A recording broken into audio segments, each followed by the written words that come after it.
Hey, and welcome back to our channel. Today I'm bringing you one of our client interviews with Michelle Wales, the founder of HAME Staging. And I have to say I love her brand because HAME is actually a nod to Scotland, which is where Michelle is based and of course where I am from. And so HAME is basically the word home, but like Scottish version. We would say like, I'm going hame. And so I love the brand and I also love Michelle's story. Michelle has two sons, her partner, so built her business around her family life, but also on the side of her 9 to 5. And I think you're gonna love this episode because Michelle, I think, has a great mindset and looks at things both optimistically, but I would also say is very practical. So we dive in and talk about how we look at competition, but also how we really embrace our community, learning from those who are beyond where we are, investing in ourselves, and just how we manage it all. Is a really, really great interview, which I think you're gonna love. Michelle has scaled her business to £5,000 a month in revenue on the side of her 9 to 5, and she has her sights set higher on more revenue and grown her business to the next level.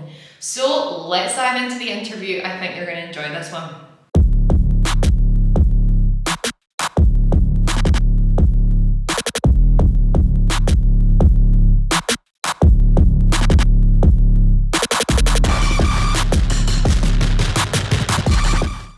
Excited to be here with one of our Staging Business Secret students, Michelle, and really interview her on her journey and the success she's had so far. So before I, welcome Michelle to say hello and talk about her journey, I just want to give you a bit of a lowdown on all things Michelle. Michelle Wales is the founder of HAME Staging.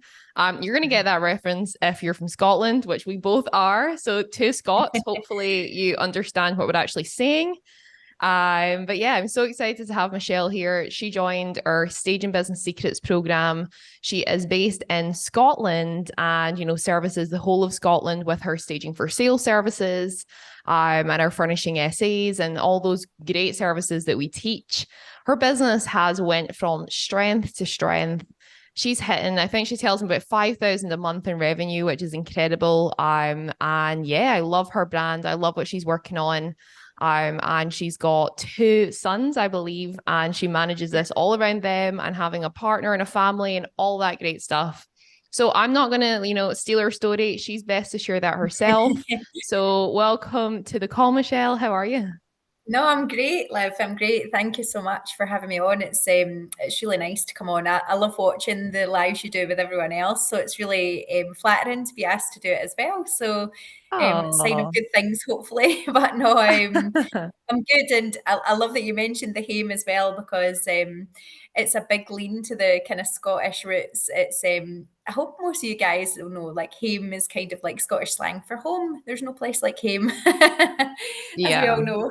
And I think it's like an incredibly smart brand name because like you are targeting the Scottish market and it makes it very Yeah. clear that you are like a Scottish business and sort of like a small business as well, which I love. So tell me, Michelle, like where were you before you found Stager Boss, before you launched your home staging business? What did life look like?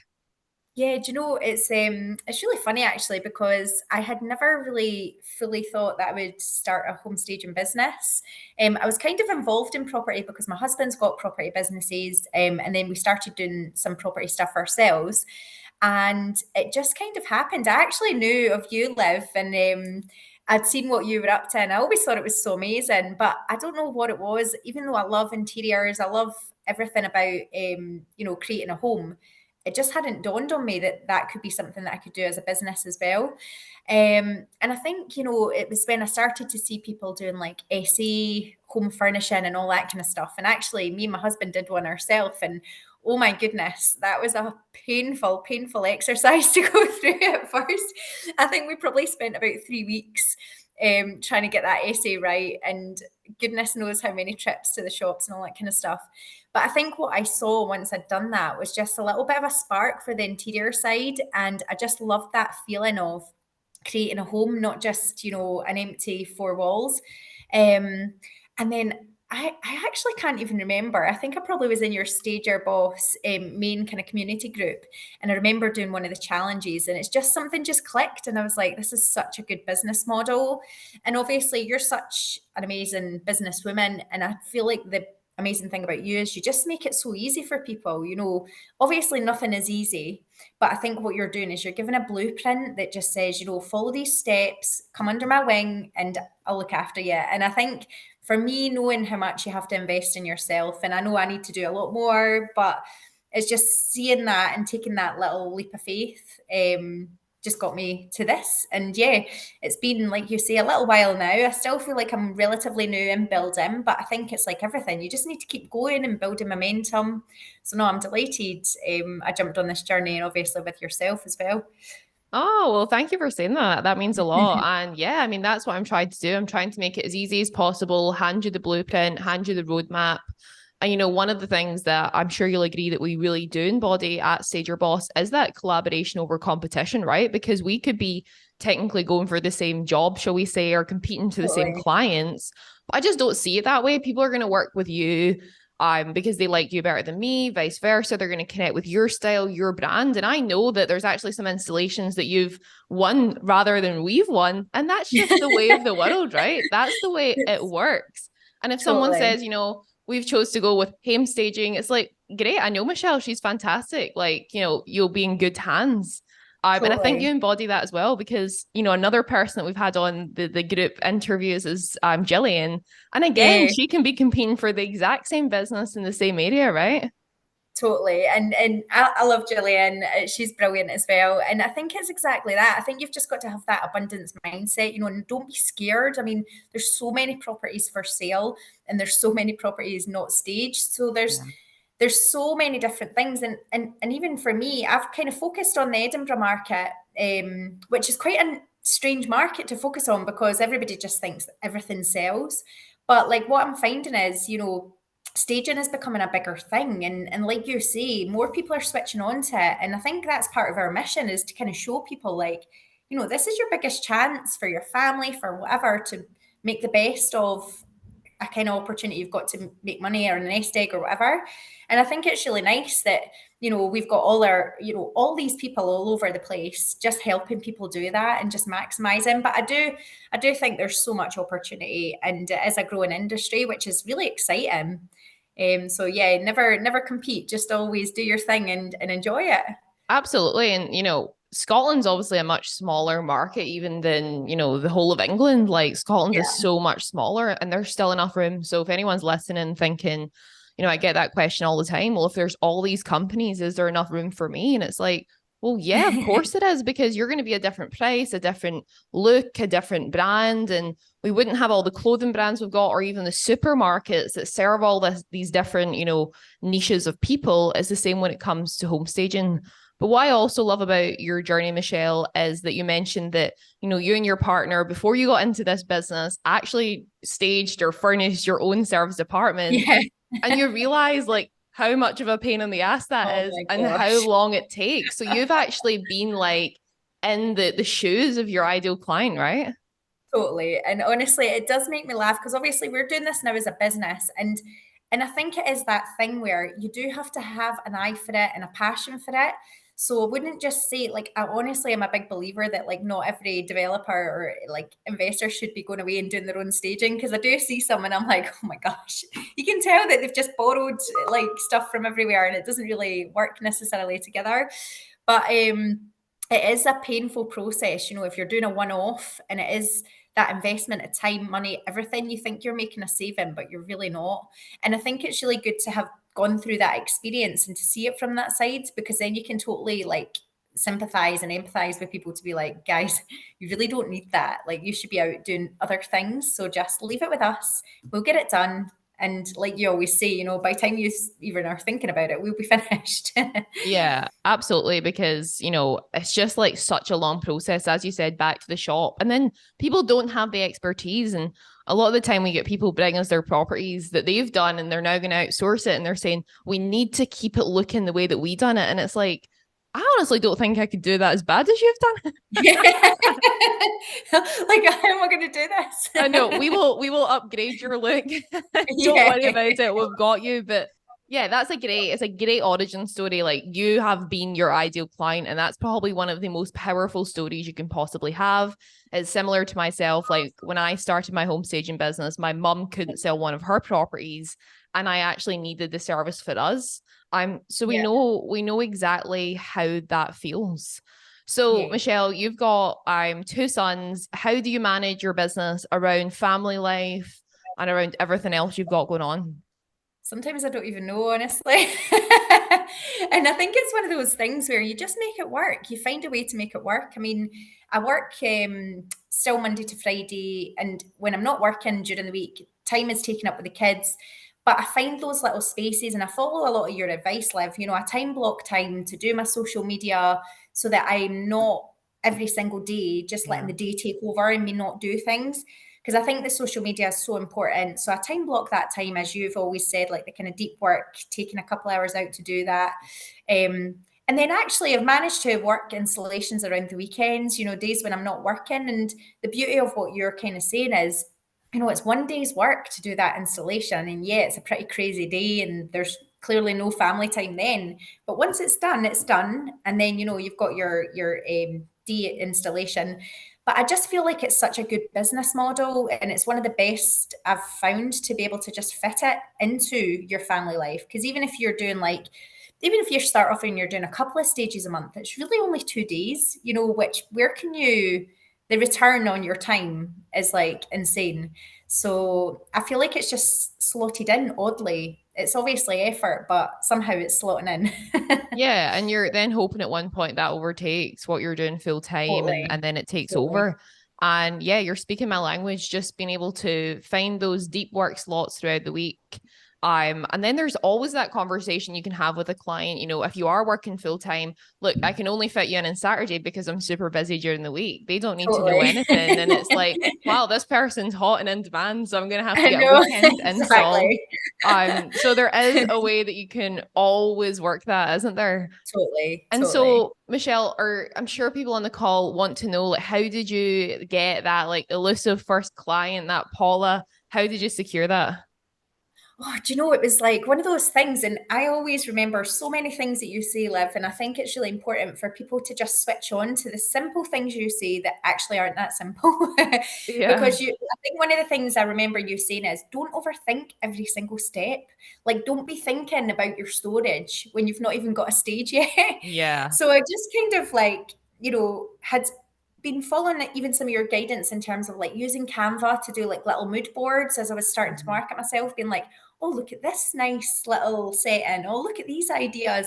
And it was just showcasing my ideas and my look, like you say, your own brand, and getting it out there. And it was actually somebody that I already knew, who was an investor, because I know people in that kind of network. And she'd said, like, you know, do you do have you done any cottages? Have you done like any 4-bed cottages? And I was like, okay. I was thinking like a nice little 2-bed flat to get me started.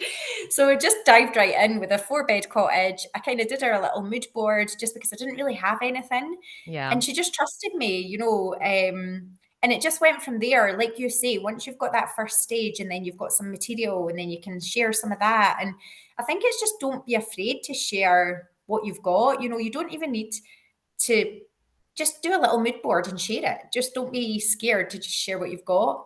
And then it just kind of like snowballs from there. And the more you share, the more people are remembering you. And yeah, it's just keeping it simple, but trying to be consistent. Yeah, I mean, I think that's a great piece of advice. And I think that's what people most worry about. Well, I don't have like a previous property to show. And it's like, you've summed it up really nicely. Like they trusted you, right? Yeah.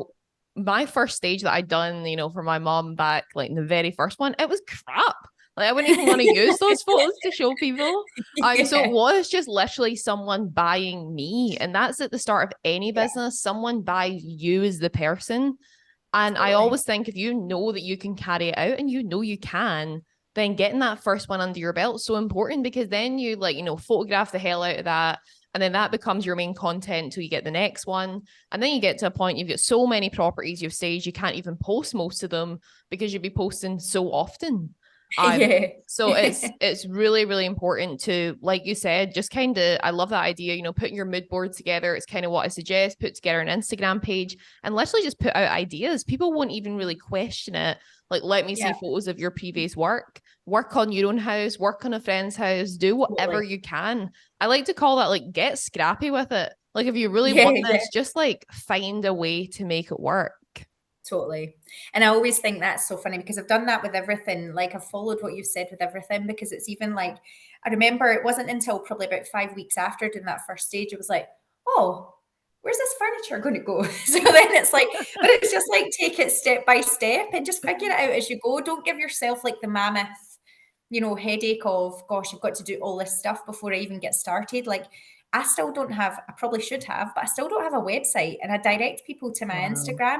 And it doesn't really make a difference to anybody, if I don't have that stuff because they can see what I'm doing and I'm active in social media and I go to the odd networking event. I need to do more of that. But, it's just getting yourself out there. It's not overthinking it. Yeah, 100%. And that's insane. Like you're doing what you're doing and you don't have a website. And I know, I that just know. shows you like you've not overthought the process because a lot of people like, you know, they sit and like you can't steer a parked car, right? You can only Yeah, steer a car that's actually moving. yeah. And many people like, I need to get my website. I need to have 500 posts posted. No, just get out. And your No. only focus when you launch the business is clients, clients, clients. And it's really clients, clients, clients till you're hitting that like 100K a year, really. Of course, you need Yeah, to focus on other stuff too, but it is the main sort of goal. So, what totally. along this journey, Michelle, has pushed you most outside your comfort zone? Oh gosh, there's so many things to be honest. Um, I think it's just what even would it be? Do you know what? I think actually it's probably even a different world from like where you were when you started staging because I think like even you were saying like your first staging job you're like look back in the photos and you're like oh my god they're so bad but like I feel like there's such a high standard out there now and I think like obviously learning from yourself who's so successful seeing all the people that have come on your journey sometimes that can be quite intimidating to people they Yeah. might look at that and be like I can't do that, or, I'm not there yet, or whatever. But I think it's like sometimes it's just believing in yourself and actually being like, all these people are here to help you if you're open to it and you've got a really open mind.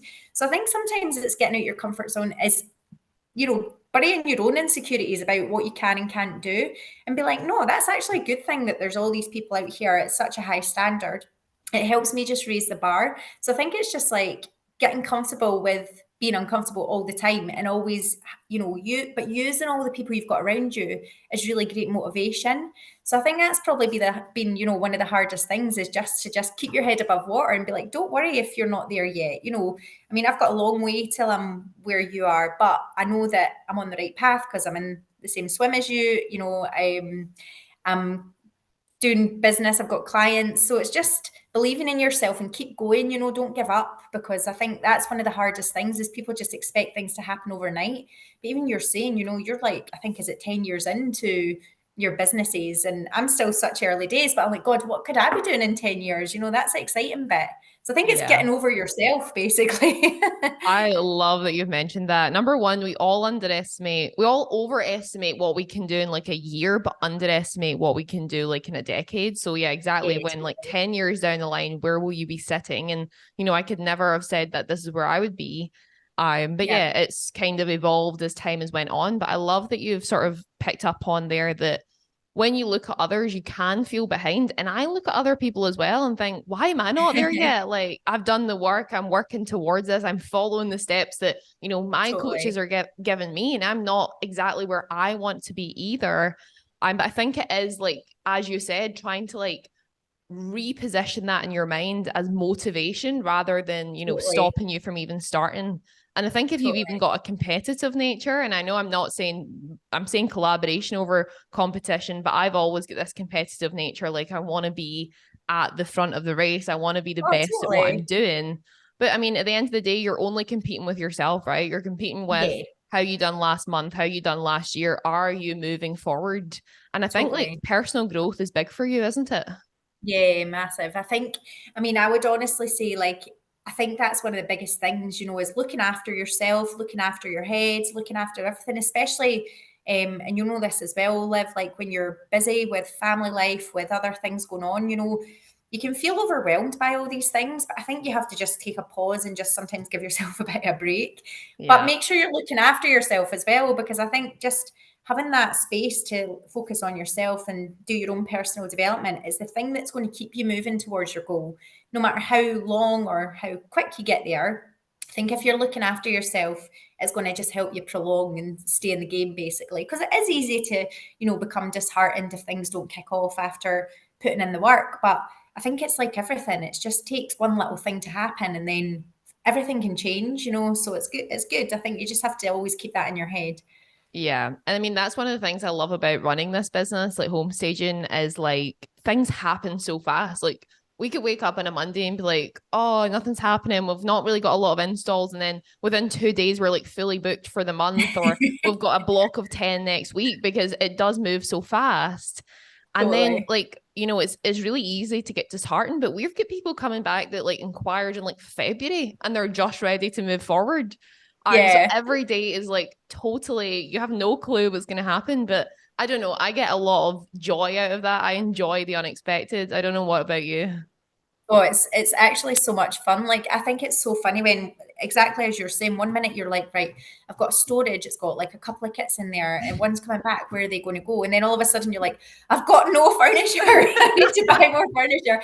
And you're like, yep, I can do this once I've done my shopping. And it's just like, and I think it's just as well having the confidence to let that grow as well, because that can be another thing that you can get the fear of is, gosh, if I end up with all this furniture, where am I going to put it? And it's like you have to remember that the goal is to get it out there. So if you keep marketing everything, you Yeah. won't have to worry about that. So I think it's part of that growth. It's not being afraid of all these what ifs. There have Yeah. been like occasions at the very start when I'm basically like to my son, so mummy's going to have to use your room because she's getting a lot of deliveries. And I'm like, you're getting put in with your brother. But it's like, no, I don't have to do that because I've sorted out my plan. I've got all my kit, it's rotating, and it's just funny. It's just all the phases. You've just got to enjoy them and laugh at them and photograph them and look back on them and, just think to yourself, gosh, what a crazy ride. I know. And certainly, as you said, photograph those moments, like document them. Like I did not document enough in like my early days, but I'm glad I do have the few photos that I do have. I'm in terms of like actual photos of me, not the stages. I've got all those back to like day one.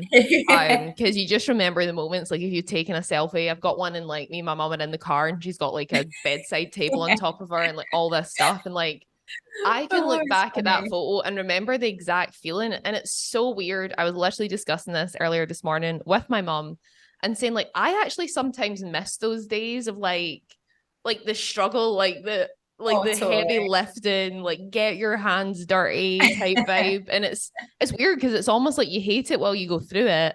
And then you're on the other side and you're like, I want to go back to those days I because know. there is a fun in that as well. Totally. And it's really cute as well because like now that I've got my sons are getting a bit older in the summer holidays, there were a couple of days where I might have to take them to my storage, help them.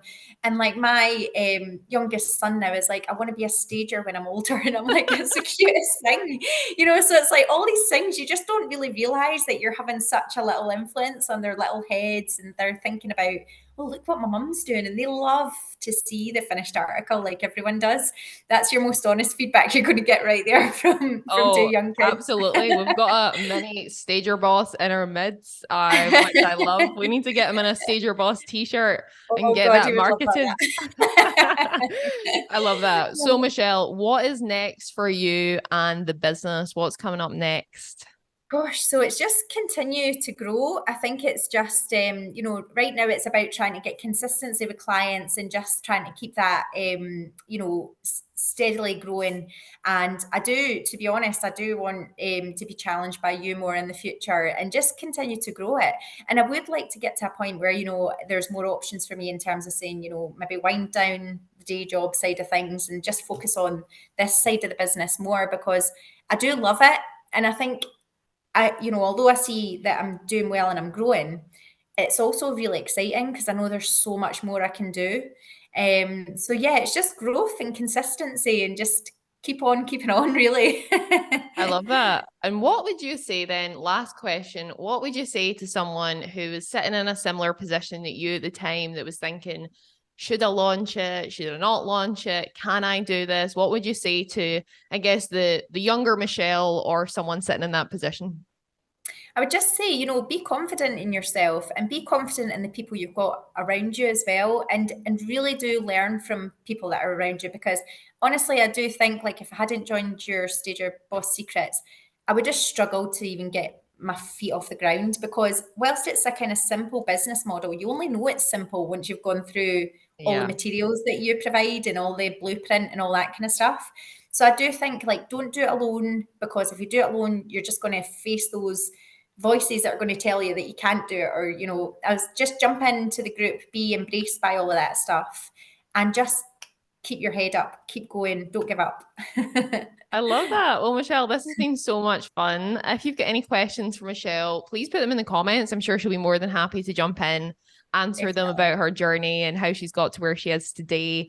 And if you want to create similar success to Michelle, then put the word HAME in the comments, which is HAME, and one of my team will reach out. But thank you so much. It's been so fun chatting with you. And I think many are going to find your story really inspirational. Thanks so much, Liv. Lovely to chat to you too. Thanks.